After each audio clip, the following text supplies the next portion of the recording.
13 तारीख को हमारे साथ का एक कर्मचारी 108 में जो कि ईएमटी के पद में था और जब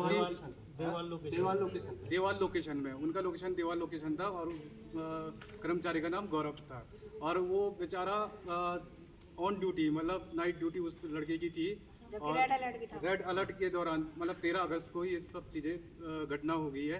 आपदा आई है, जब कुछ भी हुआ बहा है, लोग तमाम प्रकार की बातें कर रहे हैं। हमारे कोई सूचना नहीं है, सूचना मतलब एकदम क्लियर नहीं है हुआ क्या है, क्योंकि वो मतलब जब एम्बुलेंस के अंदर उनके साथ पेशेंट भी थे, सभी अटेंडर भी था, सभी थे, पायलट भी था, पेशेंट भी साथ में था और उसके बावजूद भी ना हमारे हेड ऑफिस से 108 के हेड ऑफिस जो कि देहरादून में है वहाँ से ना HR का कॉल आया ना और किसी सर का भी कॉल नहीं है।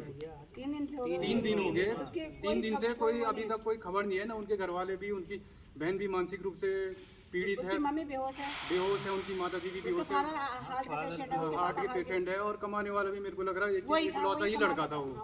तो काफी बुरी स्थिति वाली बातें हो गई है कि अभी तक हमको खोजबीन के दौरान अभी तक वो लड़का मिला नहीं है। उनके पिताजी भी मजदूर हैं और यहाँ पे सभी भाई लोग आ रखे हैं उनके।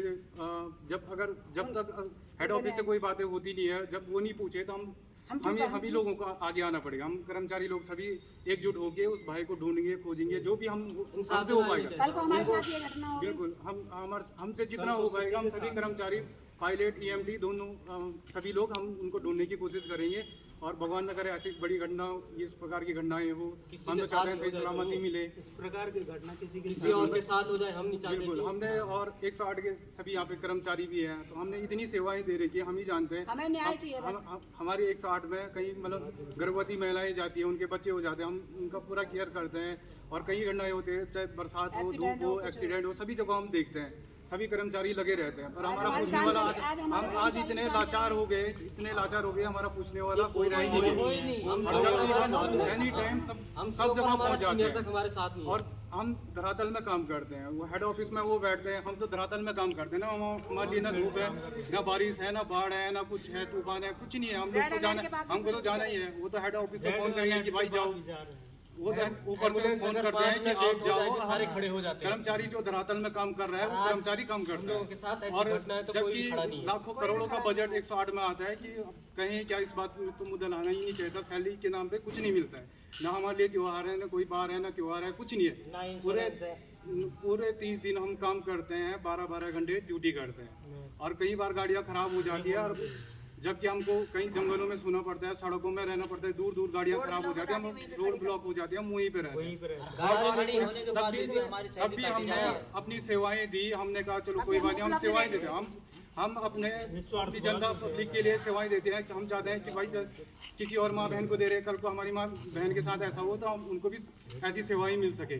ये सेवाओं के लिए हम सेवाएं देते हैं, सभी कर्मचारी सेवाएं देते हैं। सेफ्टी के नाम पे हमारे पास ऐसी स्थिति हो गई कि हेड ऑफिस से एक फोन तक नहीं आया। उनकी माता जी इतनी मतलब परेशान है, उनके पिताजी इतने परेशान है, बहन मानसिक रूप से ही परेशान है कि वो बेहोश पड़े हैं अपने घरों पे, उनके पूछने वाला कोई नहीं है। हमारे पास हम नीचे मार के उस आदमी को देख पाए।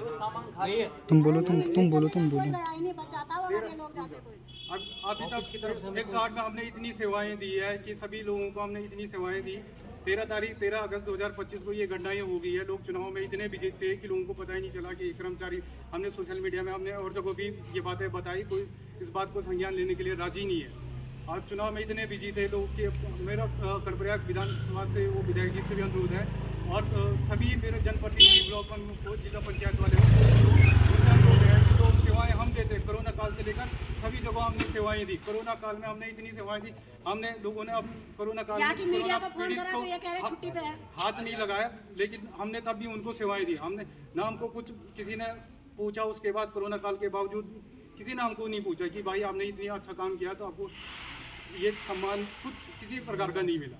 और मेरा यही अनुरोध है, सभी मतलब जनता सभी हमको सब सहयोग करे, गौरव भाई को घर वापसी दिलाएं और घर वापसी हो या किसी भी प्रकार से जैसा भी हो घर वापसी के लिए अनुरोध है मेरा। सभी जनता से मेरा अपील है कि वीडियो को भी शेयर करते रहो, जितना हो सके गौरव भाई के घर वालों को सहयोग मिल सके। धन्यवाद।